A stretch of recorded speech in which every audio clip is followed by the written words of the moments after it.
everyone is born already basically just beautiful. So I don't think there's a reason to rate people and bring them down or yeah, I don't like the bringing down aspect of it. Well, I don't think it necessarily brings people down, but I feel like it could. it could. Yeah. I agree with you, actually. I think that everybody can be beautiful, but I think it would be naive to say that we're all equally attractive. Yeah, I Yeah. agree with that. Great. The attractive aspect. So I think what we're getting into is sexual marketplace value. So I have some interesting takes on this. Maybe I can share them at this point. So I think that there's a few different ways that we can approach this, and I think it's... Yo, why I thought that was a real baby that this girl right here is in the back behind the psychologist. I thought that was a real baby for a second. What type of people do this nigga be having on his podcast, bro? It's generally done with not a lot of nuance. I think that everybody kind of has what I call a normalized sexual marketplace value, which is sort of like, according to the standards of the culture in which you live, how well do you measure up on the most important dimensions to the opposite sex? So a number of the things that you've brought up today are like height.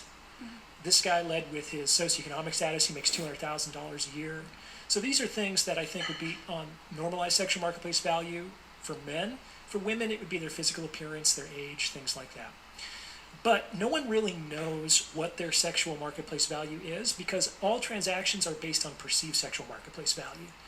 Like, I got a thing for cute nerds. That's my thing. And that's not necessarily what the culture tells me women are supposed to look like in terms of their archetypal beauty. But that's something that's really interesting and attractive to me.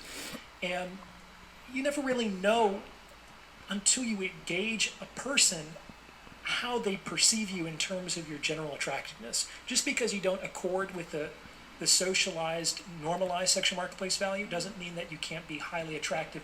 Or conversely, just because you are 6'4" and you make a lot of money doesn't necessarily mean that you're going to be very attractive to certain women, right? Yeah. But the kicker is that you really only know your sexual marketplace value when you get into a relationship. So it's like, I knew somebody that I was very close to. She was an artist, and she had never sold a painting before. And she started by offering her paintings for $100,000, which, God... I will say this, right? I do agree with what most of what he's saying. Not everybody's equally attractive, you know? I feel like that's the more realistic way to look at, you know, dating and just life in general. You know what I'm saying? That's why when I hear all these women that say they're a 10, and even the obese woman, the overweight woman, even they be like, I'm a 10 and this and that. I just be like, I don't know about that, you know, cheese puffs. I don't know about that. You're not a 10, you know what I'm saying? And it's okay. Not everybody is a 10. I wouldn't even consider myself a 10. That's not me, like, not being confident in myself. That's just me being realistic. This other guy, he may be, physically speaking, he may look more attractive, but I might have more charisma. I might have more swag. I might have more personality than he does. You know what I'm saying? And then, you know, for the most part, yes, women do care about looks, obviously. That's a no-brainer right there. But it takes more than just looks for a woman to be on you. You gotta have that charisma. You gotta have that swag. You gotta have that personality. You gotta know how to, you know what I'm saying? You gotta be able to make a girl laugh. You know what I'm saying? You gotta make her, like, actually enjoy being around you. You know what I'm saying? So it takes more than just your looks to appeal to certain women. You get what I'm saying? So, but yeah, not everybody's equally attractive, though. God bless her, you know, I love the courage with that, but it just wasn't really realistic that someone was going to buy a piece of art for $100,000 from an unknown artist. It was only when she began to bring down that price that we got to see what that painting was actually worth. And that only occurred because somebody was willing to pay X amount for it. Until then, the actual price or the value of that painting was kind of like just pure potential. We only really realize worth in the moment of transaction, which can only occur between two individuals. So you're saying, okay, so then let's say the girl gets into a relationship, then how do you determine her SMV from the guy's status? Yes. So I think that you can kind of, in this framework, determine a woman's sexual marketplace value by the normalized sexual marketplace value of the men who are willing to get into a relationship with her, and you can determine a man's male sexual marketplace value by the normalized sexual marketplace value of the women he is able to sleep with. Okay, what if she's gay? How do you determine her SMV? I don't know. I guess you could do it. I think most of these concepts apply also to. Of course, she had to add like the LBGTQ bullshit. Why you gotta add the gay stuff? Nobody cares about if you're gay, lesbian. Nobody gives a fuck about that. We're talking about heterosexual people. Talking about men, women, men. That's what we're talking about. You know what I'm saying? Why you gotta bring up homosexuality for? That has nothing to do with the conversation, man. Gay relationships. But I don't know if lesbians are hypergamous. Who cares about really lesbians? There's an old joke about what does a lesbian bring to a second date, and it's a trailer because she's moving in. So there's takes all kinds, but there is in my understanding, a big bent in lesbian relationships towards commitment. Okay.